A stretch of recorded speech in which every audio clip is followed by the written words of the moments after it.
Sport, Abidjan accueille la deuxième édition du High-Tech Family Elite Summer Training Camp 2025. Le rideau s'est levé sur la deuxième édition du High-Tech Family Elite Summer Training Camp, une immersion intensive de haut niveau aux meilleurs athlètes africains de taekwondo au Centre sportif culturel et d'éthique de l'Afrique de l'Ouest, CSTKO. Pendant une semaine, du 14 au 20 juillet, la capitale économique ivoirienne se transforme en épicentre du taekwondo africain, accueillant plus de 100 jeunes athlètes venus de 6 pays encadrés par une élite technique internationale. Sous la houlette du Dr Reza Imanzadeh, entraîneur de l'équipe nationale d'Iran et coach olympique, les participants reçoivent un encadrement rigoureux alliant préparation physique, tactique et mentale. Aux côtés de ce maître iranien, l'expertise ivoirienne est également mise à l'honneur avec Franck Laté Lausson, Georges Kobina et Serge Pakom Ungeta, figure phare du taekwondo national. Reda Ben Jeloun, directeur général du groupe High-Tech, initiateur du projet, souligne la portée stratégique de cet événement. Le principe même du camp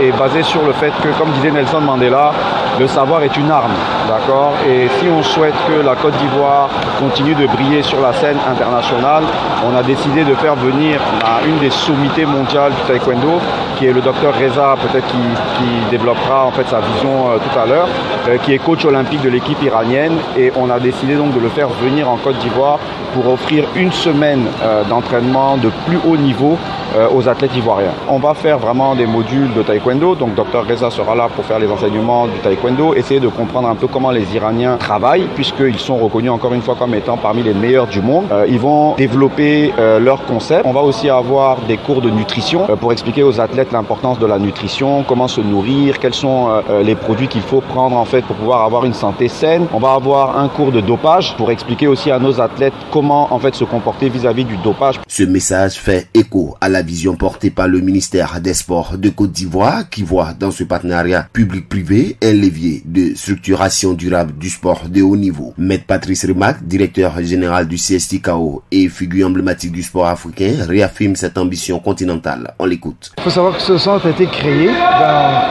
avec pour mission de renforcer la coopération entre la Côte d'Ivoire et la République de Corée. Mais ce centre aussi a pour mission la promotion de tous les sports sur le plan national comme international.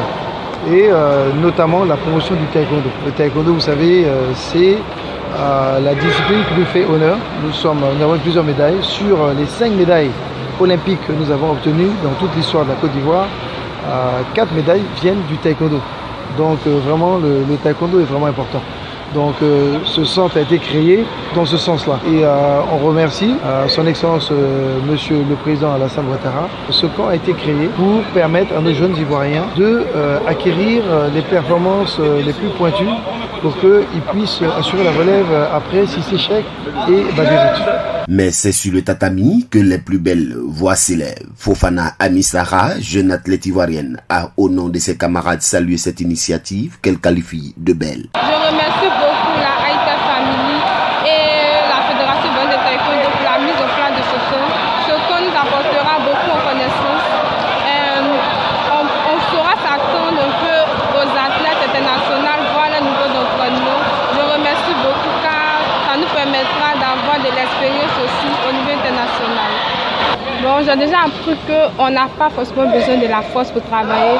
On a besoin plus de l'envie, la rapidité et puis la souplesse. Et un peu de déhanchement aussi. La semaine se clôturera par l'Abidjan Taekwondo Clash le dimanche 20 juillet, véritable vitrine du travail accompli et promesse d'un spectacle de haut vol. Abidjan aujourd'hui ne se contente pas d'accueillir l'élite, elle forme les champions de demain. Accra, agence presse, radio et audio.